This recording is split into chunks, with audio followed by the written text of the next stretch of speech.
Hi, welcome, dear participants.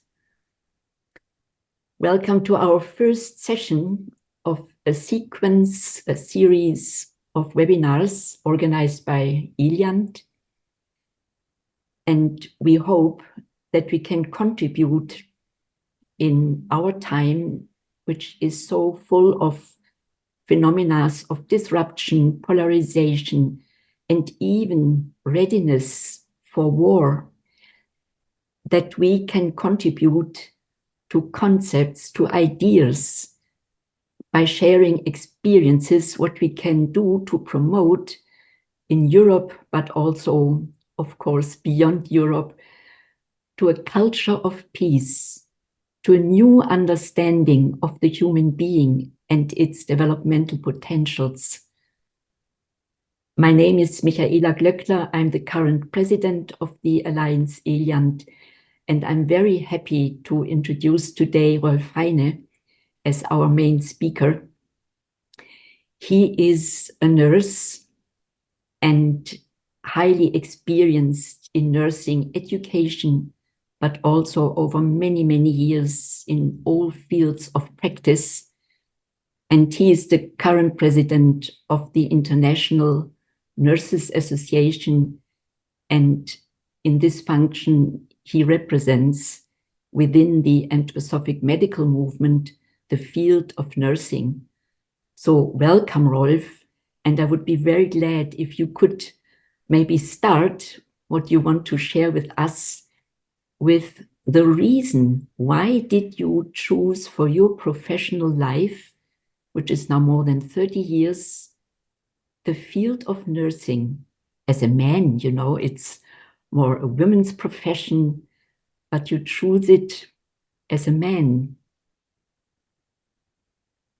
Yeah, thank you very much, Michaela, for this question. Yes, indeed. When I was young, and it's about 40 years ago now, when I was about to make the decision, what should I become as a profession? And I never thought about going into the medical field. I never thought about it. I only had bad experiences with white-coated doctors. So it was really a thing that I did not know what to do. I was interested in biology and German language, and I studied that. But then I was asked to join the military service, or instead of that, a civil service. And I chose the civil service, and I was sent, and I also was looking for a home for the elderly.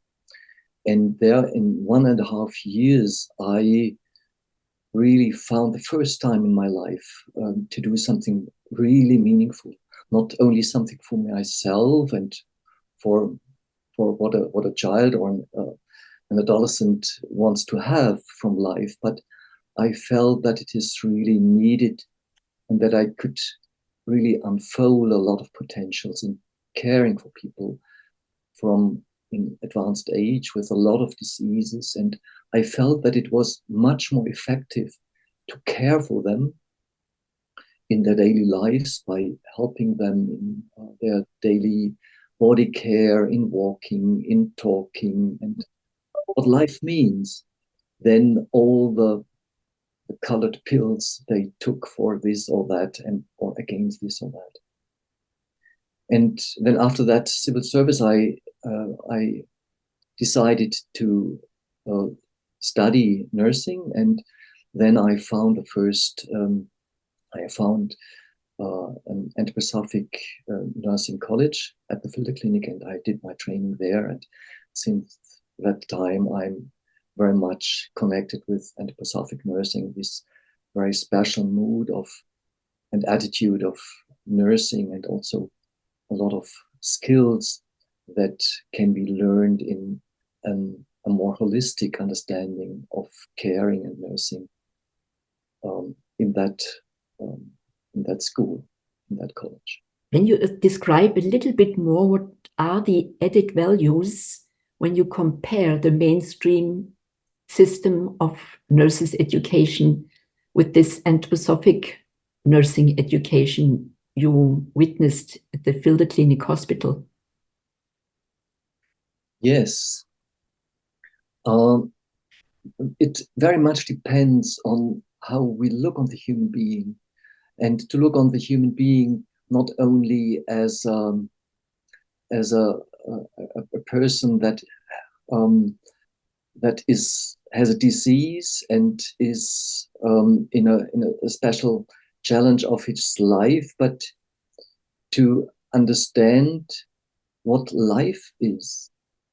You know, when I studied biology, I asked the professor, "Can you tell me what life is?" And he said, "No, we can't. Science can't say anything about what life is."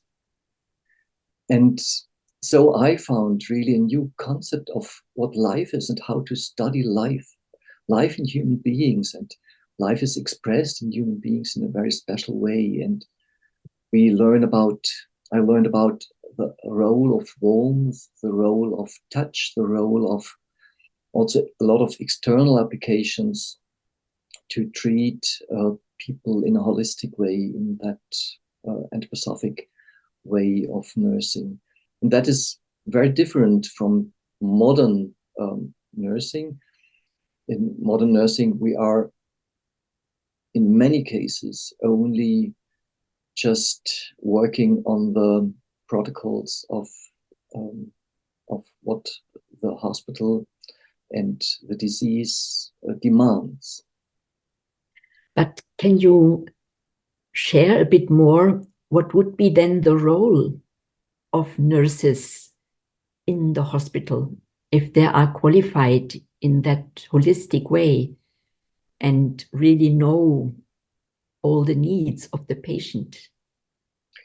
Yes, for me, one very important concept is for nurses, and I think not only for nurses, it should be or could be a concept for an added concept, let's say, an added concept to whole medicine, not only to understand the disease, but what it means to be ill.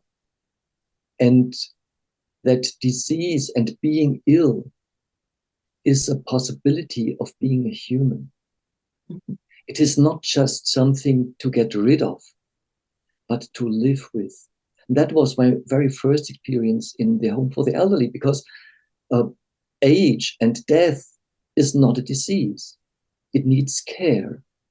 And in many, many cases, especially chronic diseases, it's not only, some of them cannot be healed in a conventional understanding of just getting rid of them, but it is to find a way to live with a disease, with a handicap, with a disability.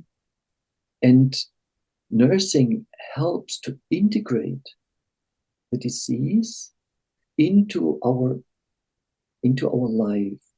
And sometimes this integration means health in the conventional understanding of what health is. Now that's interesting. In regard our times with all these disruptions, polarities, there is such an amount of hatred and readiness to make war. You know, from my point of view, this is not healthy. This is a collective disorder we have. And why you say elderly people have to live with their weak points, you know, no one has nothing to complain if he or she is beyond their 80s, yeah, then it's really normal that you have this or that problem. And it depends, you know, how well you can really integrate these problems into your daily life to reach, even in old ages, a high life quality. But when I consider all the problems the young people have today, how many need psychiatric or psychological support, how many are suicidal and think, what is my role on this planet? Yeah, I cannot find a good perspective for my life.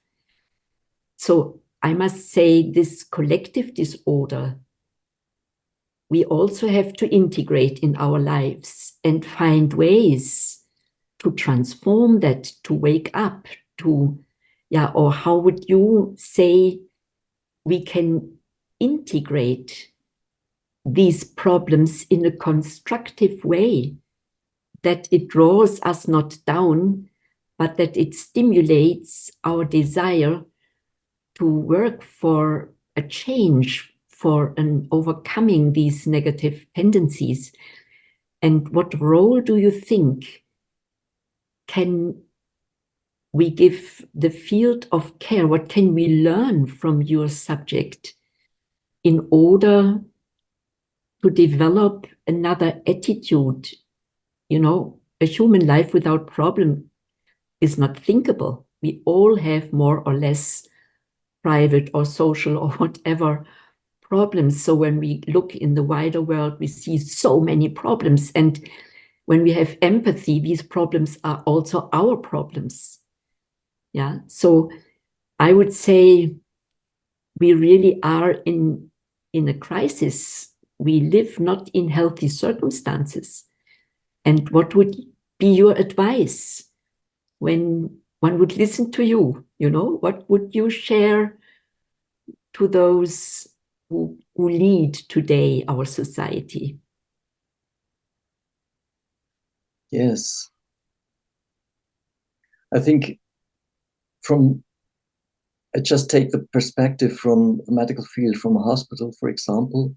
And as you said, in a hospital, we have a lot, our language is a military language. We always fight against something. We fight against bacteria, we fight against viruses, we fight against this or that disease. And disease seems to be an enemy. And even the perspective of a patient normally is this disease is an enemy. And what I learned from many cancer patients is from that moment when they said, the cancer is not something that is beyond me. It has something to do with me. And I use this disease to go through an individual development. Since that moment, everything changed. They got a lot of power. They got a lot of enthusiasm to find a new way in their lives. And so this is my main experience. Maybe it's too much to say to welcome a disease. But we know that if we do not want to avoid it, but to accept it, it is there. There is a conflict. Even there is a social conflict. We should not avoid that conflict, but open up for the existence, for the reality of this conflict, to accept it as a reality. And I think this is the beginning of peace, like accepting a disease as something that happens with me and for me, maybe. And even social conflicts arise in that mood. We should not avoid them, but we should look into the eyes into the core of the conflict. And in many cases of social conflicts, we meet, let's say, a polarity of interests. Maybe the other wants something that I do not understand. In most cases, I do not really understand what the other means and wants and intends. And therefore, I feel opposition against it. But whenever I understand what the intention of the other is, I start to transform also my own needs in addressing my own needs to the other. Oh, that's interesting. That reminds me to this wonderful wisdom of Confucius. He says, we humans have 3 ways to learn. And all what you say is, so far as I have understood right now, that you say in this accepting, for example, a cancer disorder, because I got it, so it is definitely part of my organism. How can I come into a dialogue constructively with this disorder, and what can I learn from this experience, and that this more positive, accepting and transforming attitude is part of this holistic healing. Of course, we take cancer remedies. You know, I'm also mainstream trained doctor on the field of pediatric, and I love our medical possibilities, although there are antibiotics and anti-drugs, you know. But it's only one aspect that we, of course, have to recognize that is not healthy. And there I'm against. But then, nevertheless, it is part of me. And then this holistic view and this developmental oriented view gives me total other perspectives. But Confucius says there are 3 ways of learning and of developing. 1, by imitation, by just having a model to learn from. A second one, out of painful experience, really to try to understand the reasons of pain and then try to avoid such reasons, really to learn from it. But the third, he says, and that is very interesting, he said, the third way of learning is out of insight, out of a real understanding what human development really is. Because then you can prevent disorders because you understand the laws of development. Do you think this plays also a role in your field of nursing, just to have a real concept of possible tensions, problems, and how to prevent? Yeah, I know you have studied a lot the phenomena and the concept of resonance. I think this third, more preventive-oriented developmental perspective has to do a lot with resonance. Does this play a role in your field of work? How do you work with this concept of resonance? Yes, thank you very much, Michaela. I just want to add something to Lao Tse and Confucius about this concept of learning. There's a fourth possibility to learn, and that is learning by love. And it is a bit different from learning from a model. It is the atmosphere in which one can learn, even learning by insight, in an atmosphere of trust, in an atmosphere of confidence, in an atmosphere where you are regarded in your inner development as a development by suffering or a development by insight. And I think to get a feeling that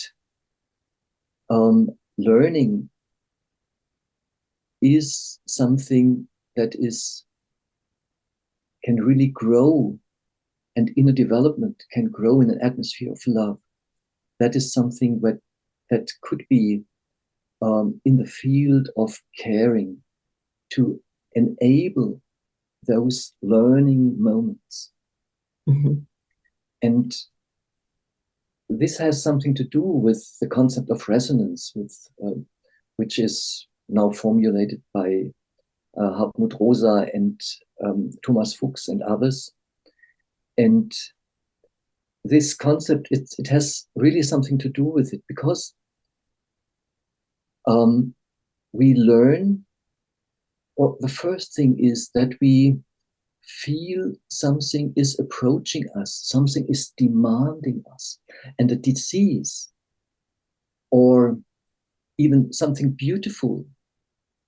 If we meet something beautiful, or a disease, or a life threat that calls us, we hear that call, this is the first moment of coming into resonance to hear the call of something.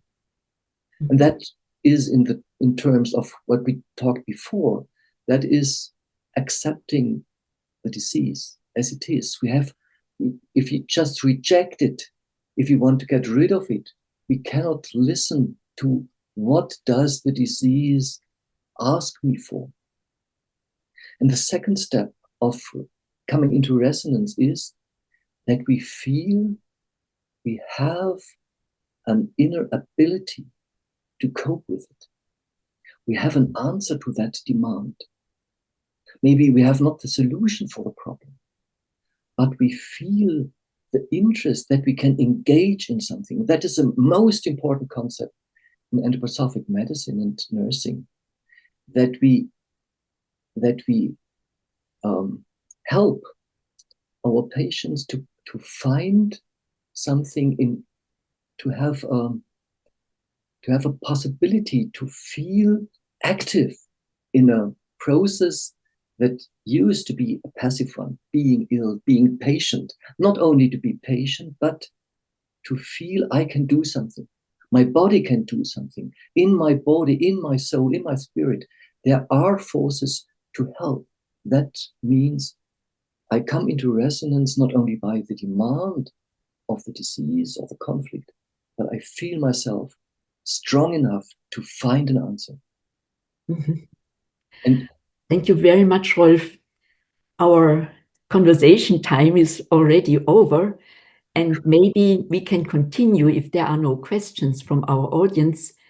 But we have quite a wonderful group of listeners, and I would be very interested if they have questions to us. And if yes, then we respond to them. And if no, then you can round up your concept of resonance. right. So thank you very much.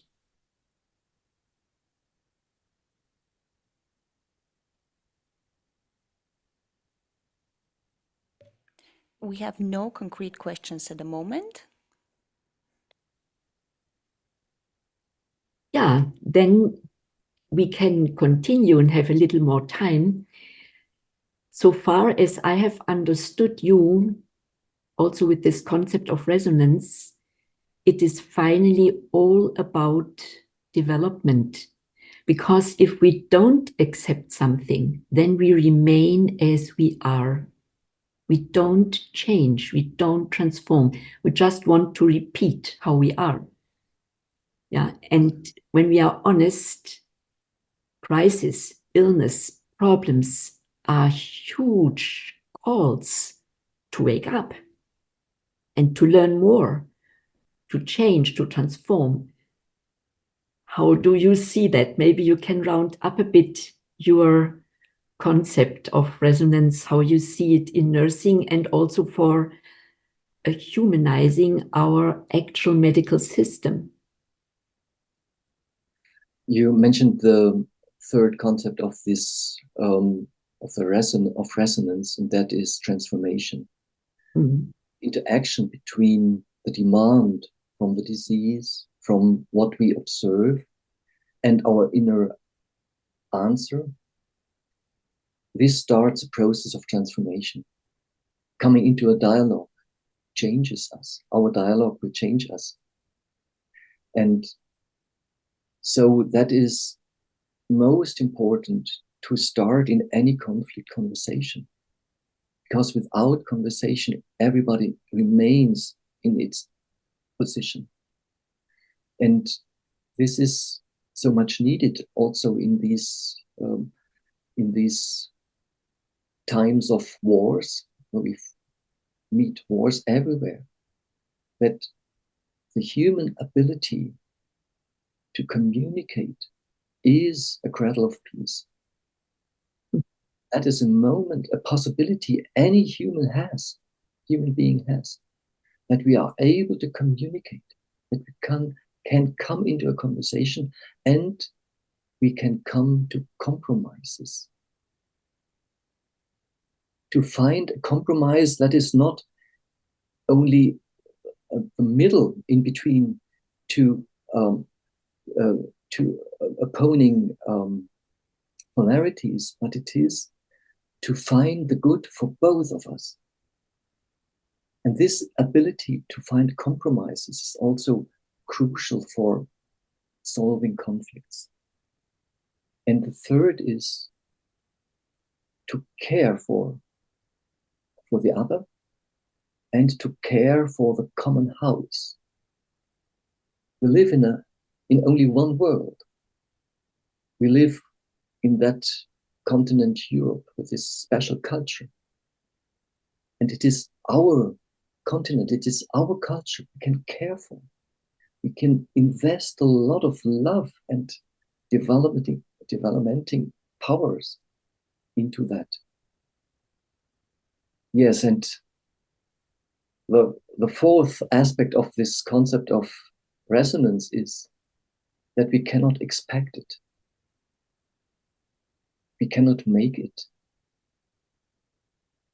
There is something that we have to look for, the moment, in English they call it the window of opportunity, to find the right time and the right people, maybe the right moment to start a conversation, to come into a rhythm, and to be open for it, to be open for the not foreseen. And this is all these four aspects: the demand, the inner answer, transformation, and the openness for the new things. That is what this concept of resonance could tell us, and it is very close to our human organization. It is a model of our human organization. Now, when you shared this, I really had this beautiful holistic picture of the anthroposophic medical model in front of my eyes, because to see the problem, to accept the problem which confronts you, that is the physical aspect. You have a real confrontation with something. And then you have to integrate it in your life, to come into resonance. This is more the life organization aspect, yeah, how to integrate it. And then transformation, that is the level of soul where we have to overcome something within our souls.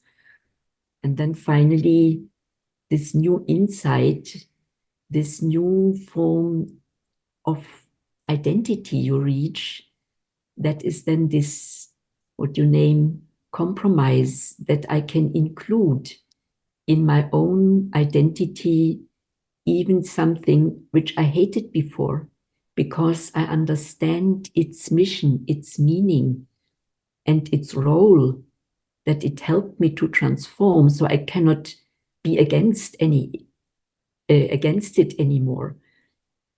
So that's really very helpful, a wonderful idea.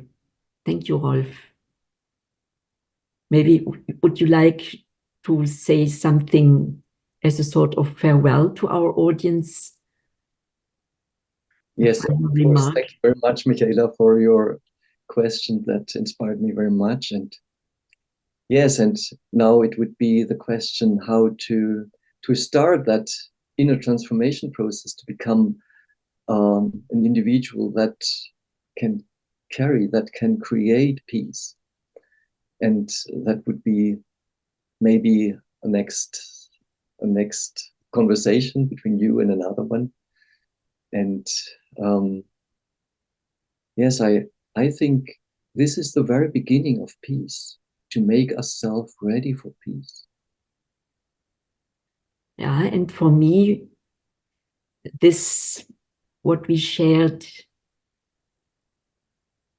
seems to me something like an eye-opener, that the contribution for peace, which could come from the field of care within medicine, could be to learn that what appears first as evil and problematic can, rightly understood,